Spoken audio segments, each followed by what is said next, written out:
Welcome to my YouTube channel, and it is real life stories with Dammy. If you are new on this channel, I just want to tell you, welcome. You're going to enjoy the ride. There's no boring moment with me. You're going to enjoy every bit of the story I'll be telling you, and of course, you'll be dropping your own learning in the comment section. And if you are a returning viewer, thank you for joining me again. I appreciate every one of you. Today's story is a long read, so I will not be reading it. I'll just be narrating it to you all because this story got me at the edge of my seat, got me mesmerized, got me thinking, how did that just happen? And I think that you all are going to have the same reaction to this story when you hear it. You know, I dropped a chat for the person who sent the story to me, and I was asking, is this story a real life story? I haven't gotten a reply. However, I have decided to share because this story is intriguing, interesting, mesmerizing, and just mind-blowing. So once upon a time, there lived this 16 years old girl who, on a street, she admired this couple because they looked good from the outside. Everybody thought they had a beautiful relationship, coming out wearing the same clothes. They also had two beautiful children, daughters to be precise. So everybody thought everything was perfect between them, until one day when the husband asked this 16-year-old out. Let's call the 16-year-old Amina. So Amina is being asked out by this man that she thinks, oh, I thought you had a perfect home. However, she agrees because they are Muslims, and so looking at it, it means that this man is allowed to marry at least 4 wives, I think so. And so she agrees with the intention that, oh, this man is going to marry her sometime soon, this man is going to settle down with her, and she's going to have a happy marriage with him just like his first wife. This man, on the other hand, is dating her simply because he thinks, oh, she's going to move on, she's going to find somebody better, somebody younger, enjoy the vibe, and then move on away from him. Notice the clash of intention between these two people. These intentions were not communicated in any way or at any time between the both of them. So they continued this relationship until this girl got into the university. She gets pregnant at 100 level, and this man tells her to get it aborted, that, oh, see, I'm going to marry you, but you know you're in school, you need to pay attention, you need all the attention, yada yada yada, and all of that. She believes him because this man is like a nice Egbon Adubu now. People look up to him and all of that. And so she agrees to go and abort the baby. She aborts the baby, and she does that again for him in her 200 level going to 300 level semester, making it 2 pregnancies that she has aborted. Fast forward to when she gets to her 300 level, she notices that this man begins to withdraw from her. Amina is confused about, why is he withdrawing? Why is he not talking to me anymore? What's going on? Did I do something and all of that? He doesn't even break up with her properly. 2 months after the breakup, or let's say the unspoken breakup, Amina notices that this man keeps on visiting her hostel and that there is a new girl. This girl is also another 300 level student who is in a different department but same hostel as Amina. Amina gets very angry but decides to find out who this girl is and find out from her how this relationship started and all of that. So Amina goes on to befriend Openipo, a 300 level student of the engineering department. Now it's just amazing that this got to this extent. Like, this married man is busy dating people's daughters here and there, up and down, because how do you leave your side chick for another side chick that they stay in the same hostel? Are you okay? Are you normal? However, this happens, and so Amina and Opemipo become friends. Now, in the course of this friendship, Amina finds out that Opemipo is a nice girl. She's a sweet girl. She's, very intelligent, smart, business-oriented, goal-oriented. She is also a good girl, but she feels intimidated by the progress of this girl. Like, what is it? You are good, girl. And then she realizes that it was on one of this man's numerous visits to her hostel that he found Opemipo and started dating from there. She feels very bad because this man treats Opemipo better than he had treated her. Now, in 400 level, Opemipo gets pregnant, and this man asks Opemipo to keep it. He asks Opemipo to keep that pregnancy. That is where Amina's rage grew and became a full-blown hatred, not just for this man, but also for Opemipo. I mean, they were friends, they had become friends, they talked a lot because she just wanted to be close to this girl to find out stuff from her. And finding out now that this man is asking Opemipo to keep this baby was beginning to point fingers to the fact that this man might marry Okpemikpo as a second wife, because this one was real love. It was looking like Jim love, like this guy really loves this Okpemikpo girl. So Okpemikpo keeps the baby, and so she's juggling school, she's juggling all the assignments, she's juggling it with the pregnancy, the baby, and this man, and all of that. So this man finds out that they are friends and wants Okpemikpo from being, once I against Amina. Okpemikpo starts avoiding Amina, but then they are still friends. They were still friends from afar. However, Amina notices the distance that Okpemikpo starts giving to her. She doesn't complain much about it, but she had plans. She had plans, but then somehow Amina begins to intentionally walk her way into Okpemikpo's life. She begins to become that close friend that Okpemikpo cannot do without. So much so that, while she's pregnant, being lazy, not being able to do a lot, Okpemikpo will go there, wash plates, wash clothes, clean the house, and all of that. So it began to look like, Amina would go to Okpemikpo's house and wash plates, clean for her, and do all of that. So it began to look like Okpemikpo could barely do anything without Amina. Irrespective of what her man thought, she wanted Amina around because Amina was a great help, like giving her relief, helping her to do house chores, assignments, running around. In that department, there were very few ladies, and so she just felt, oh, Amina is a sister now, I can't do without her, and all of that, especially because this man never gave her a reason why she should have stayed away from Amina. Fast forward to when it was time to deliver this baby.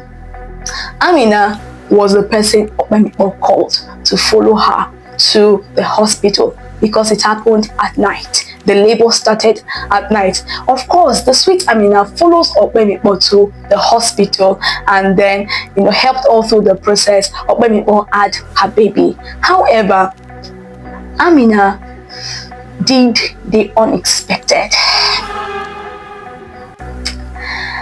Amina finds a way to get that baby killed right under the roof of that hospital.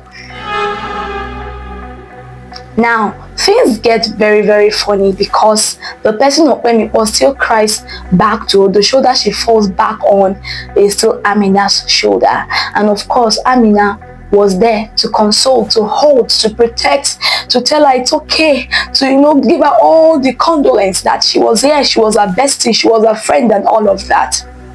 And Okpemikpo found relief. Months later, they left school, everybody goes their separate ways. Amina doesn't know if this man later married Okpemikpo or anything because this man moved out of that street with his wife. Fast forward to years later. Now, Amina goes to get a job and finds out that her friend Okpemikpo is the owner of a company, a tech company. And then Okpemikpo is, happy to see Amina, like, oh, my friend, my knight and shining armor, she was there for me, she is beautiful, she is this, she's a good person, hailing and hailing. And so she resurrects their relationship. However, according to Amina, she now feels very guilty and she doesn't know if she's to confess to Okpemikpo that she killed Okpemikpo's baby that night in the hospital or that morning, because she said that happened around 4 a.m. like Okpemikpo had her baby around 12 a.m. thereabouts, and she had taken the baby's life around 4 a.m. thereabouts. Now the question is, should she confess to Okpemikpo that she killed Okpemikpo's baby, or should she remain quiet and enjoy the friendship and all of the benefits that comes with being the friend of the CEO of this tech company? And I think that this story is very complicated. First and foremost, never date a married man. Never date a married man. Look, you cannot watch the same film twice and have different endings. It always ends the same way. Married men will always remain married. Married men, 85.5% of the time, they don't want to leave their wives. They just want to enjoy sex outside what they have already. Most of them are just greedy. Most of them are just greedy. And so please, young girl, no, don't date a married man. Secondly, I don't know how you got the heart to kill a baby. Like, you really had the heart to buy a baby. That was bad. That was evil on your part. If you wanted to be Okpemikpo's friend, discovering that Okpemikpo, is a nice person, she's a friend and all of that, maybe you should have warned her to not date this man. Maybe you should have shared your own experience with her, the experience you had. Of course, you would have had proof, you would have had pictures, you would have had time you spent with this man that you could have shared with other people as proof of, look, I dated this man and this was what he did to me, and I don't want you to fall victim. Maybe you could have done that if you yourself, if you are a good person at all. At all. I will be frank with you. About confessing, I don't know about confessing, but I think that some things are rather left buried. Except you are ready to confess and face the consequences. I mean, probably going to jail, because she might report you, you might get jailed, and you won't even blame her for trying to jail you for killing her baby. Because for her to have kept that baby also, it meant that she wanted the baby. And from the story you told, I don't think she later ended up marrying this married man, whatever that was. But she lost the baby. She lost the child. She wanted the child. She carried the baby for 9 months. She didn't kill that baby. If she wanted to abort the baby, she would have done that. But she wanted the baby. She kept the baby. She carried the baby for 9 months only for you to pretend, sneak into her life and take the life of that baby. I think that is the highest point of wickedness. And I don't think that she's going to spare you. And so, to all of us, can we be careful? Can we be discerning? Can we be careful can we be slow to call people friends? Can we be slow to give people access? I'm not judging you, but really, I think that there are two sides to this coin. Take this secret to your grave, because Amina is not your real name, obviously. It's just a name to tell people the story. Take the secret to your grave, or say the truth and face the consequences, obviously, because you definitely lose that friendship and you might be jailed. And trust me, for the rest of Openiko's life, she will keep telling people about you, how evil you are, how bad you are, how nobody should come close to you or your relative. But please, let us be empathetic. Put people in your shoes and don't take rational decisions when issues come up, because that was too rash. That was too rash. That was too irrational. That was too harsh and wicked. Killing a baby that had no, she or he had nothing to do with the mess. And this mess started from the married man who could not keep his thing to himself.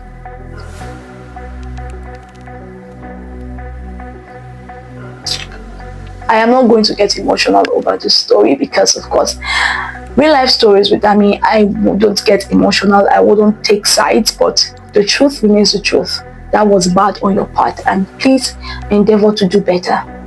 No woman deserves to lose a baby because of another man.